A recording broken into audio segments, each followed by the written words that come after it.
So mga farmland, nandito kami sa San Juan, Batangas. Ang property po ay sobrang lapit sa Playa Laia, Batangas.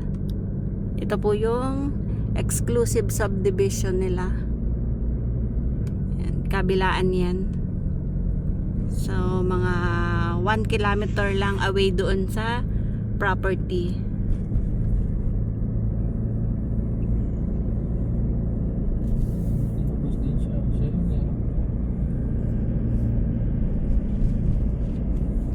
Ganda ng view at ilang minutes lang po ito sa beach resort dito. Kanto. Pagdating ng kanto, papasok dyan sa may La Playa Dit Stop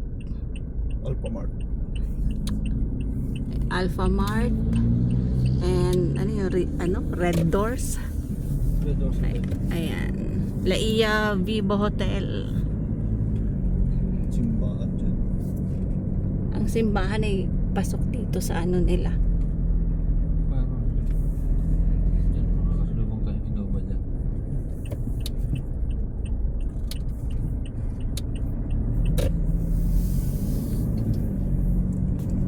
Ayan. Sa likod po nitong subdivision yung daan papunta doon sa property.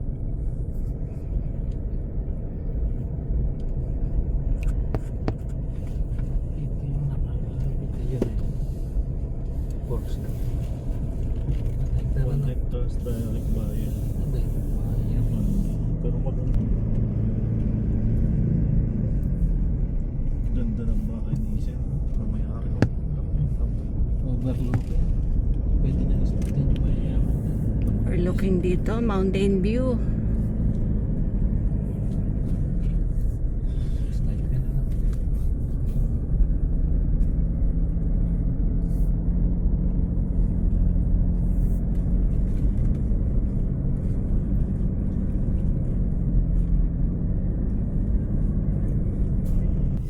Ayan, sa may creek na yan, sa may tulay, start na po ng property. Dito po sa left side. Ayan, start na po yan ng property. 234 meters po ang frontage dito sa road. Left side po. Ayan mga farmland. So nandito na po kami sa property. Yung nakita nyo po kanina dyan sa unang video, nag-start po kami doon sa Playa Laia subdivision po. So yun po ay isa pong exclusive subdivision dito sa Barangay Laia, San Juan, Batangas. So maganda po yung place at ito po ay mga 1 kilometer lang po ang layo doon. So ang property mga ka-farmland ay ito, ayan. Hanggang doon pa po sa may kawayan. Doon sa may tulay, sa may creek. So yan po ay patay na creek, wala pong tubig. And then papunta po dito. Yan, hanggang doon naman po yung kanyang kalsada. So ito nga po ay 234 meters ang frontage niya sa road. May linya ng kuryente. Yan. Ito po, may linya po ng tubig.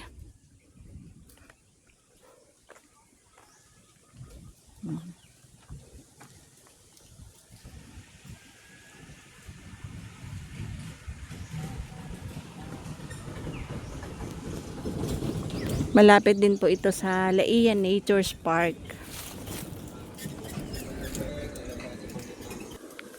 Ilang meters lang din po ang layo sa Alphamart. So, lapit po sa highway. Ito po, para po sa mga naghahanap ng farm lot dito sa San Juan, Batangas, kung saan malapit po yung mga beach resort. Ayan, ito na po yung may offer namin sa inyo na isang magandang pwedeng gawing farm resort. May source po ng tubig, kuryente. Ayan. So, ang boundaryhan po, ituturo ko, pupunta po ako doon. Ayan. May mga niyog po na nakatanim.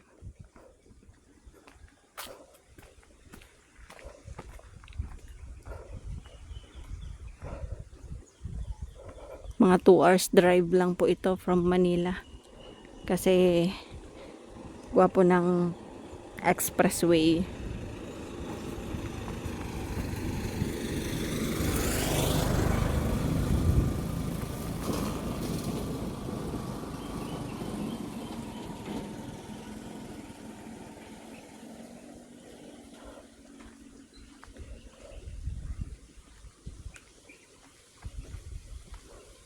Yan.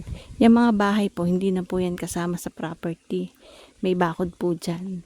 Hanggang dyan lang po sa may kubo, kung saan merong may aso. Dito lang po yung boundaryhan.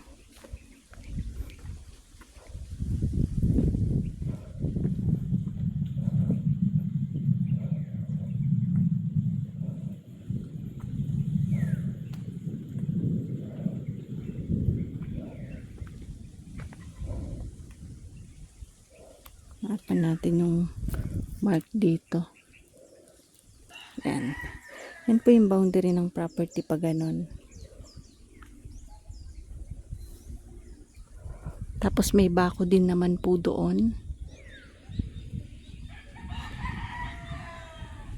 Yan po yung bakod. Yan. Yung mga kahoy na yan, yan po yung bakod.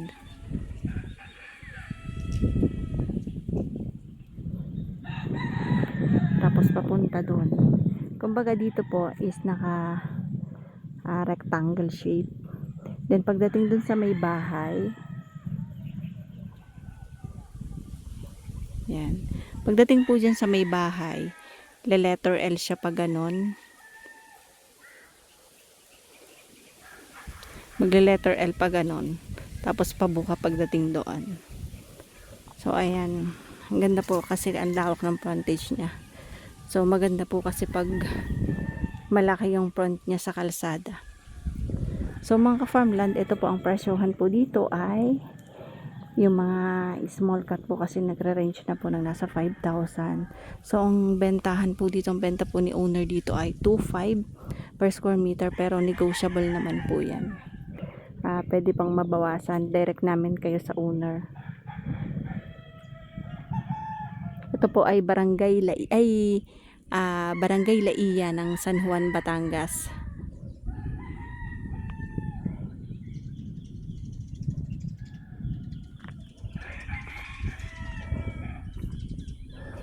Ayan. So nandun yung may bahay, pupunta po ako doon para maipakita ko sa bandaron. Mountain view po dito, may mga bundok dyan.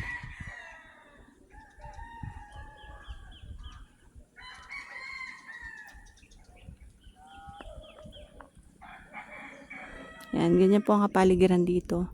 Nakakatuwa po kasi andyan po yung papunta din po yan ng Laiya Adventure Park. Yan, papunta po diyan. Tapos may mga nagpapagawa na po ng mga bahay dyan. Yung mga nakabili na din po dyan mga taga ibang lugar. Kasi meron na po mga sinubdivide diyan. So madami na pong nakabili ng mga hindi taga dito.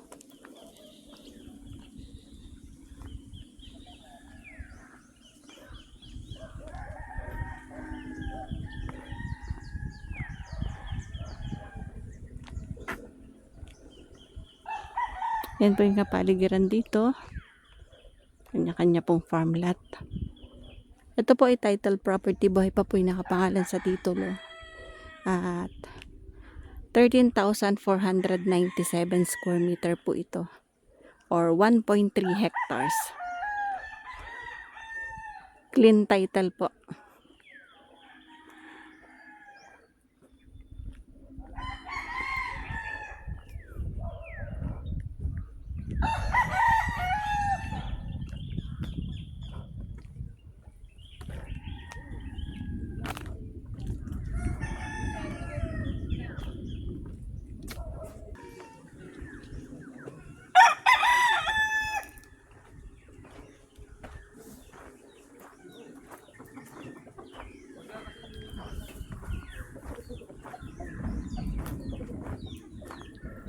Ayan po, flat naman po yung property. Magkaroon man ng bahagya, sloping.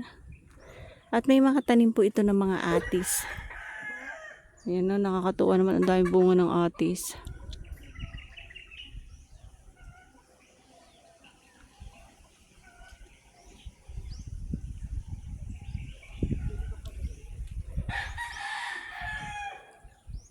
Ayan, mga atis po ang kanilang fruit bearing dito. Tas niyog. Tapos konting saging. Yan, doon ako nang galing kanina yung video ko na nagpunta ako sa may kalsada. So ipapakita ko po sa inyo yung boundaryhan dito sa kabilang side.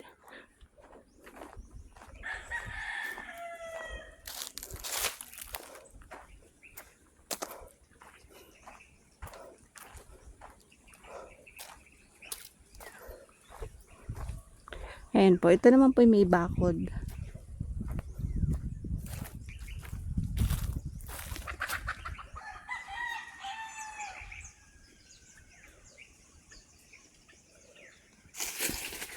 Yan po yung boundaryhan ng property. Yan. Ay, bayawak.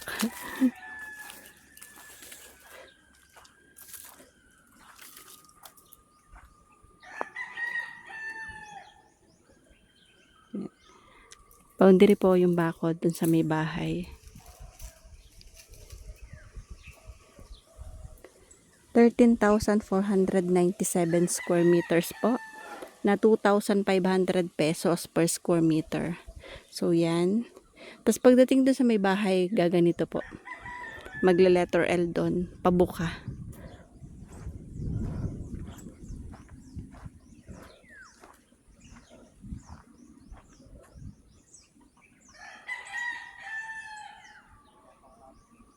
Yan.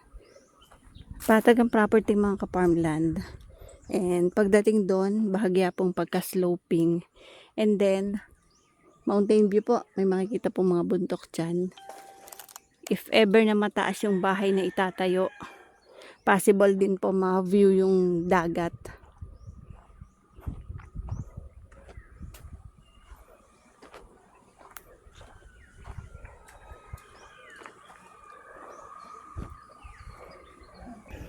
Ayan mga farmland, nandito ako sa makalampas ng bahay.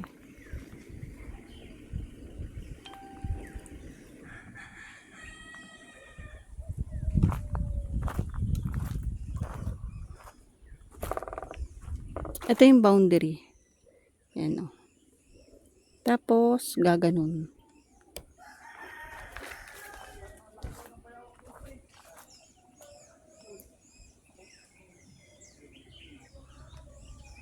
So mga farmland, from dyan sa bahay, ito na po yung boundaryhan naman.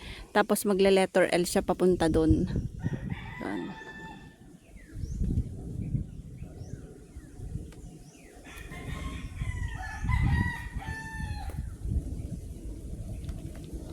Yan. So from dito po, malayo pa, nandun pa. Kasi 234 meters po yung front niya sa kalsada. So banda dun pa po. And sa area po dito, meron din po dito mga puno, iba't ibang uri ng puno. Tapos, yun nga, may mga atis, and niyog, saging na saba. Ayan, diretso pa po, papunta pa po dyan. And ayun po yung road.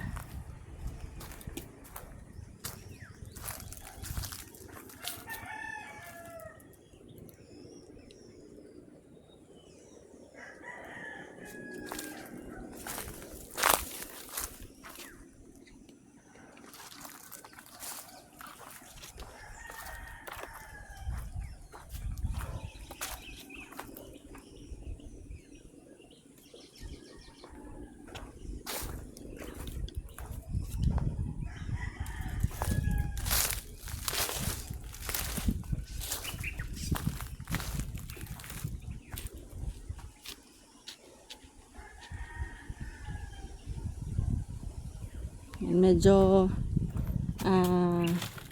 masukal lang pero Madali lang po itong linisin. Maganda pati yung lupa, buhaghag. Itim na buhaghag. So, mataba ang lupa. Nakakatuwa po kasi ang dami po nilang tanim na atis.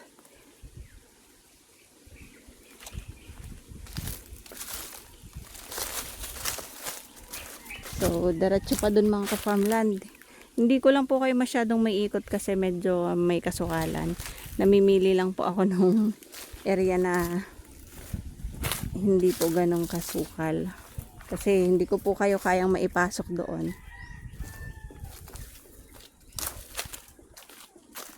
Yan. Yung boundaryhan po ay dyan sa pababa sa may creek. Sa may creek po is bandang pasloping na po.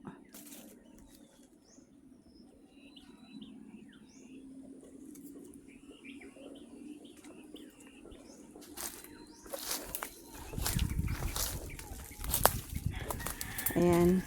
Mga ka-farmland, lalabas tayo dun sa sa kabila. Yan, may akasya. Kasi may bakod po dyan, hindi ako makakalabas papunta dun sa kalsada eh. Ayan, kita nyo naman medyo may kasukalan. Babalik po ako dun sa may bahay para maipakita ko po sa area dito sa kabila.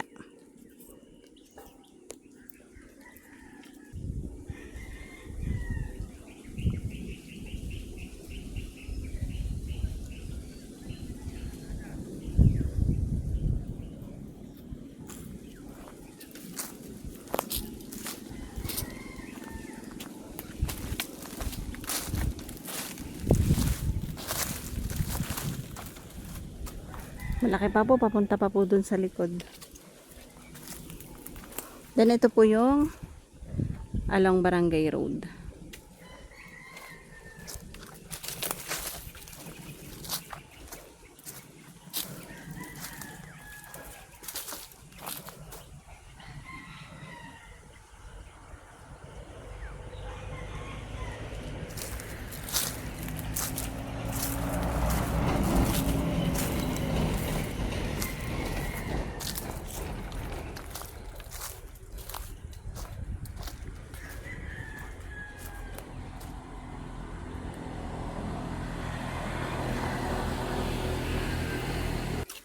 Ayan mga ka-farmland, kung saan na tayo nanuot para lumabas. Ayan. So hanggang dun pa po.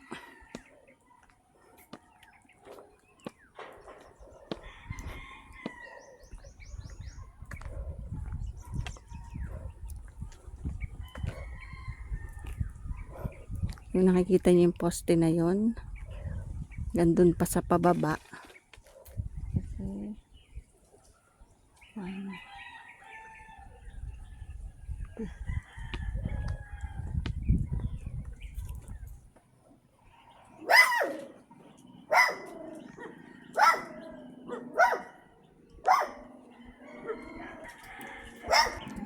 So ayan mga ka-farmland, yung frontage niya hanggang dyan pa po sa lampas pa sa poste. Yan yung boundaryhan. Yung poste ng kuryente, ay yung may ilaw, yan. Yan po yung boundaryhan ng property.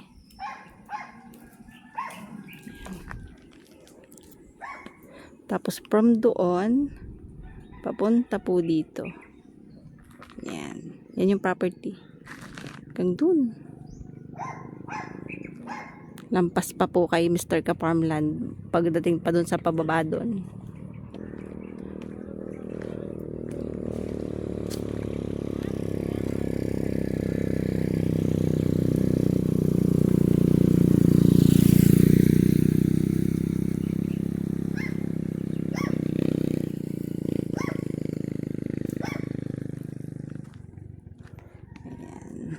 Yan po yung kabuuan po ng property dito sa San Juan, Batangas. Ito po ay Barangay Laiya po ng San Juan, Batangas. So inuulit ko po, 1 kilometer lang po ang layo nito doon sa exclusive subdivision and doon sa Alpha Mart. Then andyan naman po yung Laiya Eco Park. So, accessible po ng sasakyan. Pasok po ang sasakyan sa property. 2,500 pesos per square meter po. Negotiable naman po yan. Titulado, clean title po. Buhay po yung nagbebenta. Wala pong utang and 13,497 square meters po. So, paano mga ka-farmland? Bye-bye po. See you for the next videos. God bless po sa ating lahat. Maraming salamat po sa lahat ng aming viewers, followers, and subscribers. Bye-bye!